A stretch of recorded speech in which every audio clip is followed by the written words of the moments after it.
Mukama simwe nyenda kusima Ruhanga omukashesho omu kureba ngo Ruhanga yatuye musi mu bitanda byitu twagaruka twareba izoba erindi tito twa kikora abo kuba hanaza kubaho ja kuje cyabaho omukiromu ushanga tutaro tukureba izoba erindi tusima Ruhanga. Nyenda kusima TV West okunta mu Obwegyese mumenye nisha kugamba omukashesho omu ekigambo kya Ruhanga. Ekigambo kya Ruhanga n'amagara tuyine kitabo turukweta ngo nikishumuruzo aza bashomi ba Bible ni bakimanyeje nkutu kushoma ekigambo kya Ruhanga kishumurure byitu byona mwe no mukashesho omu nanyenda kubashumurira ekigambo kya Ruhanga ekiraba kwase kandi izo barikabagenderaje amazina nibanyeta Reverend Peace Magundu kandi ngiyo omwahure owahumwire nyenda kusima Ruhanga okuranga Mukama agumena mpereza obwire bwo kwisha kumugambaho obundi tokutukumura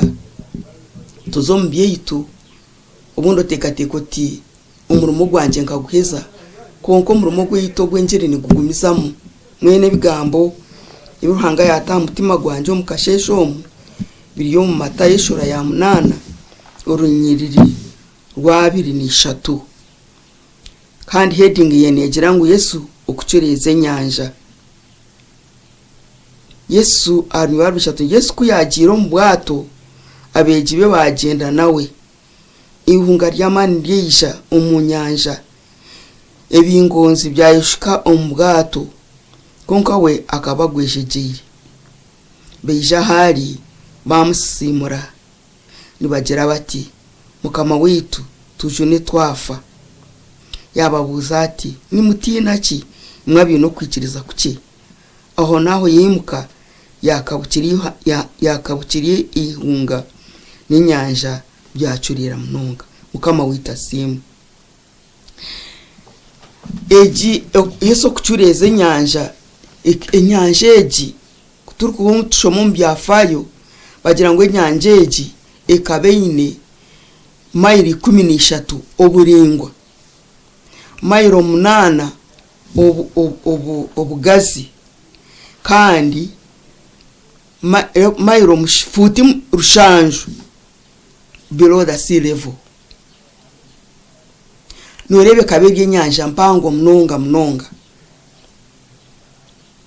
mwenu abeji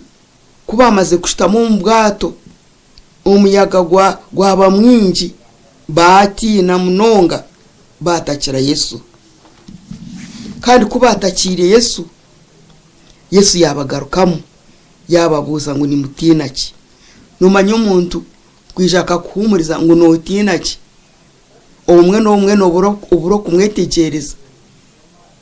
konka kokoza kwecumitirize kigambo cyo butatina kandi ine Yesu ni kintu kikuru munonga mwenu abishemwe omukashesho omu nimba hanangiriza ngo ku Yesu yagambira bejibe umutakatina nubu twatandika izoba risya tutakatina aho kuba Ruhanga ramwe nitwe ahari yabo abari kumwesiga mutakatina business zanyu ezimwaza kuzamu oti tukuza kutunga aba customers manya iworindirira abantu abotari kumanya abarayishi konka Bible ngiyangu takatina nguruha Yesu yacureza omuyaga nehunga byacurira munonga nomanya omuntu kugambira enyanja ngecurere n'ikintu kikuru munonga okucurera ebintu byacurera Ruhanga kwa kumara ko kuboine oryo mu kintu ekigumire rukari barangana kugira ngo takatina eriyunga eri kuza kuyija okarireba likaba riyunga murabiro mu bintu bigumire munonga mirame bintu ebi turukureba bigumire konka Mukama acuririzi umuyaga yacuriza ihunga nama ihunga ringero turabiremo konka Mukama natugira ngo turike kutina ahubwo kuba ari hamwe nitwe kandi ko Yesu akaba ari hamwe nabo kogire Yesu ngo utarabira ryo mu bwato mwikirize Yesu azo mu bwato bwanyu mwikirize Yesu agume nimwe mwikirize Yesu abo kwani munywano wetu mwikirize Yesu nacurira byo nacyuza byona kandi ibintu byona nibitebekana ninkusima tata abo kubura umurungi ahabwa amagara gitu ngene katushabe Ruhanga ushoroza ubona kusima abo kubura umurungi uryo mwesigwa tino rukushana niwe ayeso munyambabazi ebyita Mukama no bimanya ebigumire no bimanya ebitubasize Mukama no bimanya mwenu ntusima Ruhanga kureba ngo mukasheshomo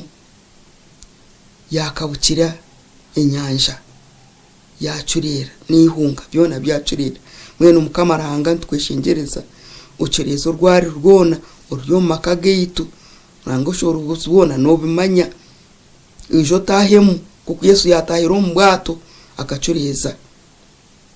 kama gumena abana bitu mubarinde mu mishomo yabo Mukama ntuhereza Uganda yitu curezo rwaro rurumu yenese yitu Mukama ebone kubaje yebare tata yebare umunyambabazi twakusima twakwebaza Yesu Kristo Mukama witu